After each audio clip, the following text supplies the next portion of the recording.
Cuando el señor Peter Noppert comenzó a aficionarse a la observación de caracoles, era socio próspero de una firma de agentes de bolsa.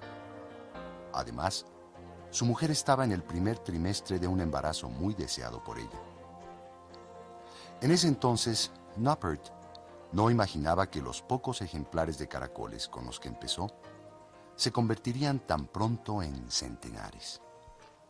Apenas 2 meses después de que las primeras docenas habían sido colocadas en su estudio del tercer piso de la casa, en peceras de vidrio, ya unos racimos de caracoles comenzaban a salirse de sus jaulas de cristal. Trepaban deslizándose por los muros del estudio. Otros descansaban sobre el escritorio de Peter y algunos más andaban por el suelo de la habitación.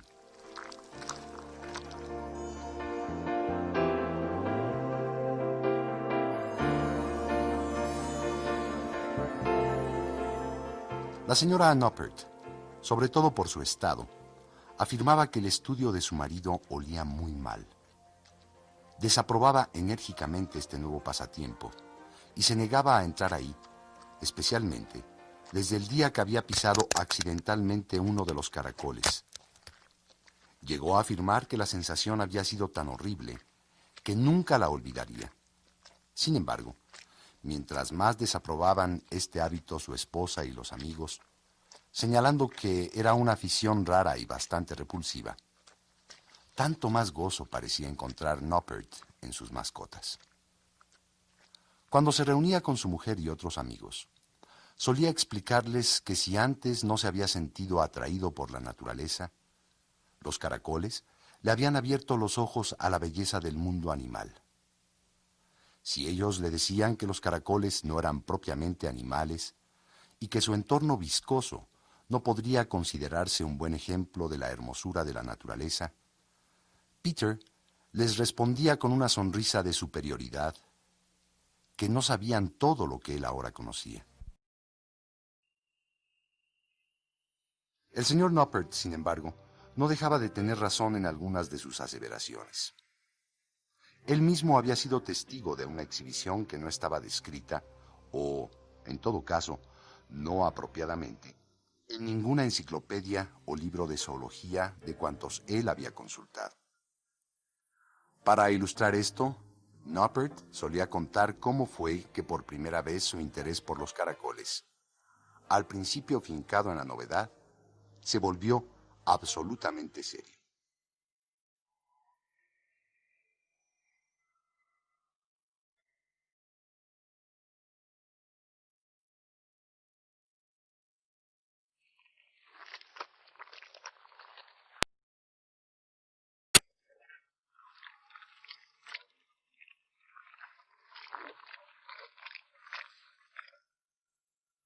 Una noche, al regreso de su trabajo, y puesto que su mujer no se hallaba en casa, decidió pedir a la cocinera un bocado rápido para ir derecho a su estudio del tercer piso. En cuanto entró a la habitación, se fijó en un par de caracoles que de inmediato atrajeron su atención, pues se portaban de modo muy extraño, irguiéndose más o menos sobre sus colas. Oscilaban uno frente al otro, exactamente como serpientes hipnotizadas por flautistas. Un momento después, sus rostros se juntaron en una especie de beso de voluptuosa intensidad. Fue entonces que Peter se acercó a la pecera para examinarlos desde todos los ángulos posibles. A continuación, una protuberancia, parecida a una oreja, empezó a aparecer en el lado derecho de sus cabezas. Y el instinto le dijo a Noppert que estaba ante la presencia de algún tipo de actividad sexual. En eso entró la cocinera, pero Peter Noppert la hizo callar con un shh y un impaciente gesto de la mano. No podía apartar la vista de las encantadas criaturas y temía que el ruido de la cocinera, al entrar al estudio, perturbara su actividad. Cuando aquellas protuberancias estuvieron borde con borde, un filamento blancuzco surgió de una de las orejas y trazó un arco hasta alcanzar la oreja del otro caracol. Aquellos tentáculos se retiraron, pero salieron de nuevo, y cual si hubiesen acordado alguna señal invisible, se quedaron pegados. El señor Noppert se acercó aún más y la cocinera, curiosa, hizo otro tanto. ¿Había visto usted algo semejante?, preguntó Peter. A lo que la cocinera dijo que no. Con indiferencia dejó la cena sobre el escritorio y salió del cuarto.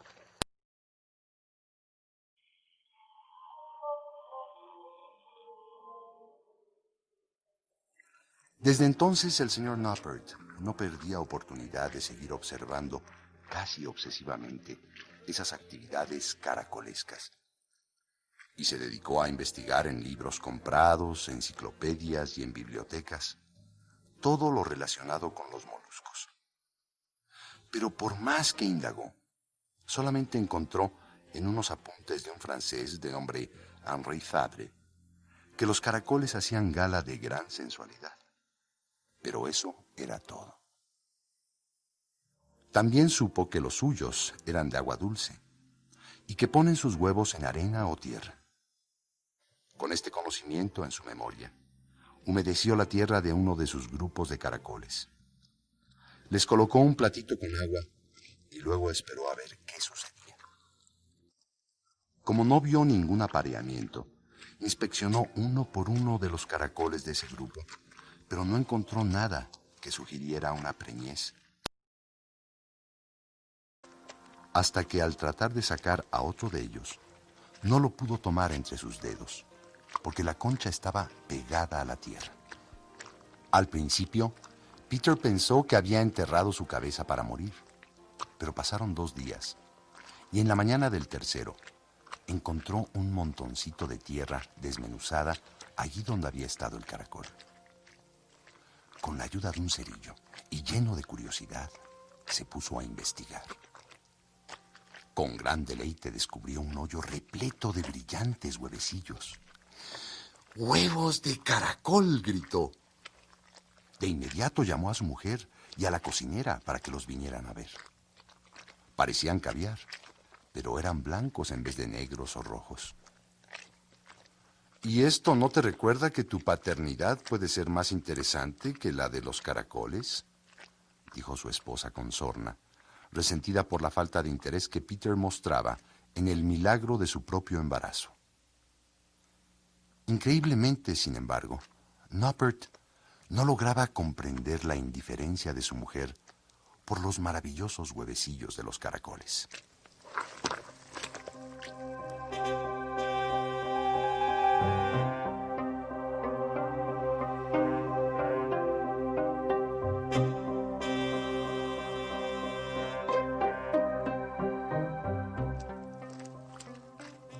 Sin perder de vista un solo día el minúsculo nido de tierra, donde su caracol había desovado, Peter pudo comprobar que mientras unos caracoles se ocupaban, afanosos, en su ritual sensual de apareamiento, había un montón de nuevos y múltiples nidos de huevecillos, y no podía dejar de maravillarse de la abundante generación de vida que se llevaba a cabo, bajo la mirada de sus escrutadores ojos, en las peceras del estudio en el 3er piso. Por fin llegó una mañana, la 18ª después de la puesta, según su cuidadosa cuenta, en la que miró el nido de los primeros huevos y contempló con enorme deleite que la primera cabeza diminuta rompía el cascarón y comenzaba a mover sus minúsculas antenas para explorar su entorno. El señor Noppert se sentía tan feliz y orgulloso como el padre de un recién nacido. A partir de ese momento, cada día significaba más y más explosiones de vida, hasta que llegó un momento en que fue preciso que Noppert adquiriera otras y más amplias peceras para sus caracoles.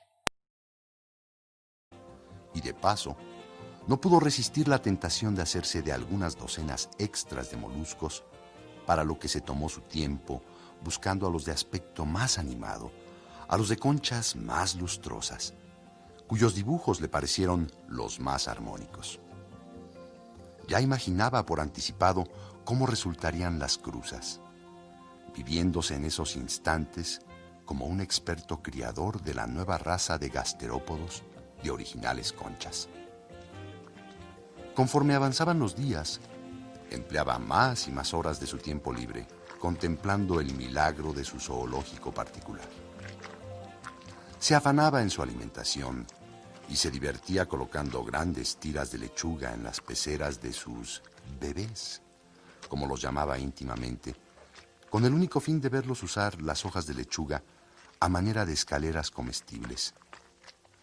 Y aunque ya no ponía la misma atención de antes a los apareamientos, el milagro de cada nacimiento seguía produciéndole una intensa emoción, sobre todo cuando esos cientos de caviares blancos se convertían en caracoles con traslúcidas conchas para reiniciar su imperturbable ciclo de vida. En el despacho de la firma de agentes de bolsa, sus colegas no podían menos que notar el cambio que se había operado en Peter Noppert de un tiempo a la fecha. Y lo atribuían a la cercanía del nacimiento de su primer hijo. Ahora parecía gozar mucho más de la vida. Era afable con todos y dicharachero.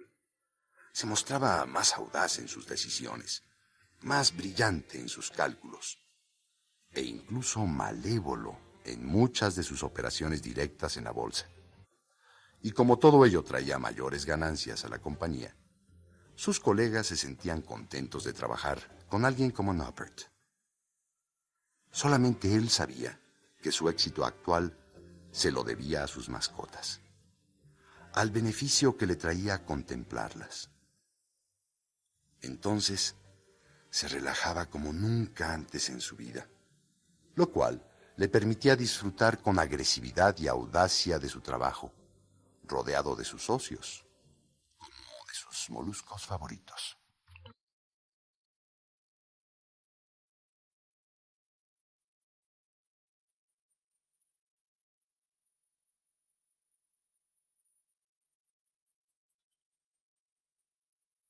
Aunque su estudio del tercer piso tenía ahora la apariencia de un acuario, y los caracoles volvían a desbordar su ampliado hábitat, Peter seguía disfrutando cada noche, luego de las horas de oficina, con la contemplación de sus gasterópodos. Había añadido a su dieta, además de la lechuga, papa hervida y remolacha. También instaló un sistema de aspersión en las peceras para simular lluvia. Cuando lo abría, todos los caracoles se animaban notablemente y comenzaban a comer, a parearse o simplemente a deslizarse en el agua que caía sobre las hojas de lechuga con evidente placer. Entonces, solía tomar alguno de sus favoritos y lo dejaba trepar por su mano, arrastrarse entre sus dedos, y le daba a comer un pedazo de papa como premio. Imaginaba que a sus mascotas les gustaba ese contacto humano. Mientras el caracol recorría su mano, lo observaba desde todos los ángulos posibles y encontraba en esta contemplación tanto placer estético como otra persona lo hallaría mirando un grabado japonés.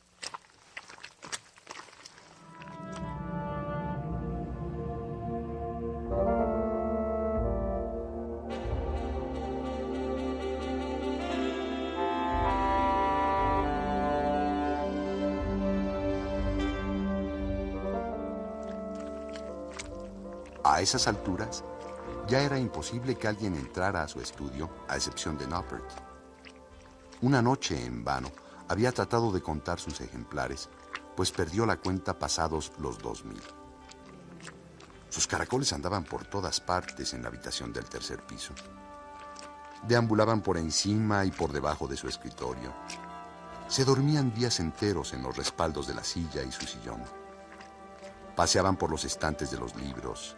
Se arremolinaban sobre los vidrios y las cerraduras de las ventanas, pero los que más le preocupaban eran los del techo, ya que se había percatado de que muchos de ellos habían permanecido dormidos allá arriba por más de una semana, y temía que no estuvieran alimentándose lo suficiente. A pesar de ello, Él seguía disfrutando con ir a sentarse en su estudio en cuanto llegaba a casa del trabajo. Aunque para hacerlo, tuviera que correr a sus mascotas de su poltrona favorita, la cual quedaba impregnada de baba de caracol, entre seca y húmeda.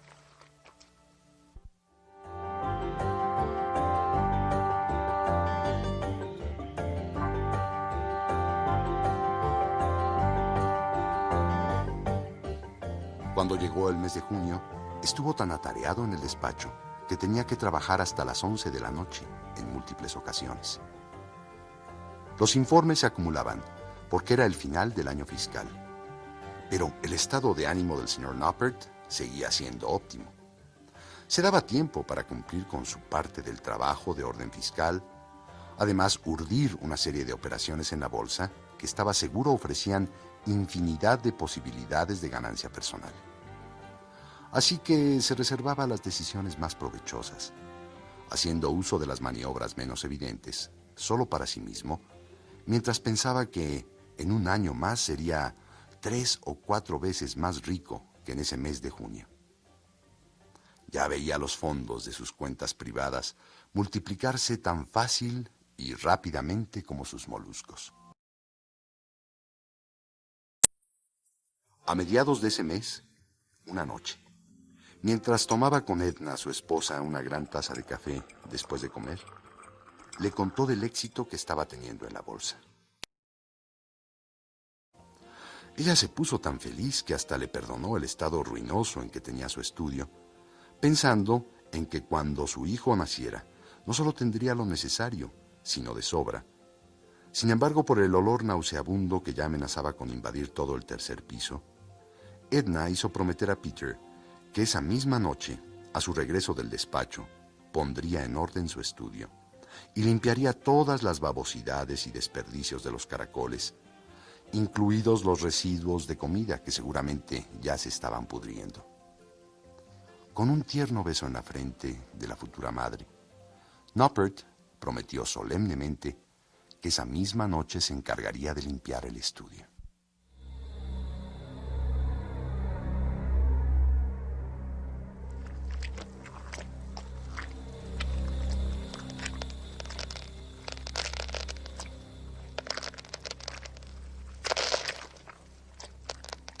Mientras subía a su estudio aquella noche, Peter Noppert pasó frente a la puerta de su recámara abierta y pudo mirar el rostro plácido de Edna, quien dormía profundamente.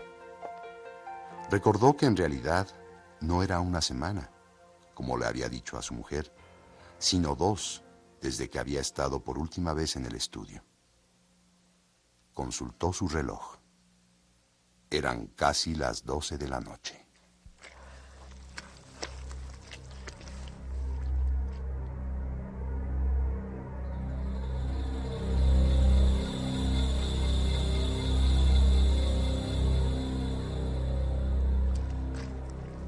A Peter le costó abrir la puerta de su estudio a causa de la gran cantidad de caracoles que se habían apiñado entre la puerta y el suelo. Por más que intentó no aplastar a varios cientos de sus moluscos, le fue imposible. El espectáculo que, al encender la luz, tuvo frente a sus ojos era increíble. Sus mascotas se habían apoderado por completo de la habitación. Los densos racimos de caracoles en todos y cada uno de los rincones del cuarto lo hacían parecer redondo. Noppert sufrió la impresión de que se hallaba en el interior de una gran piedra aglomerada.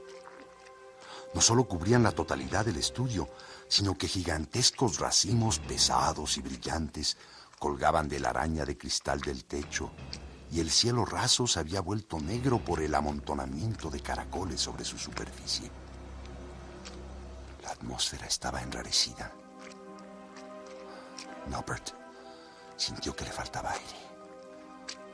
Buscó su sillón para apoyarse, pero en cuanto puso la mano sobre el respaldo, se dio cuenta que también había sido invadido por los caracoles. Sería imposible sentarse en él sin aplastarlos. Sin embargo, se dijo que debía hacer algo, así que Perdida entre enormes cantidades de racimos de caracoles, logró ver la punta de su paraguas.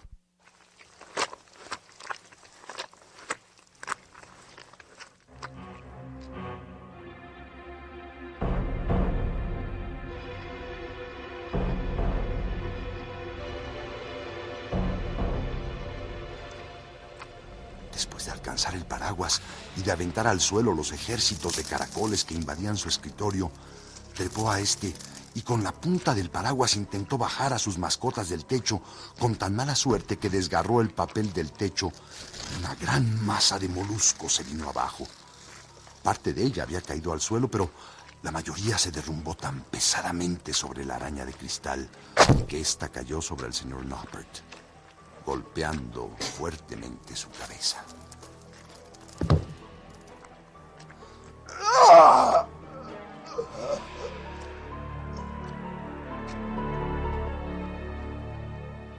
Peter perdió el sentido durante algunos segundos.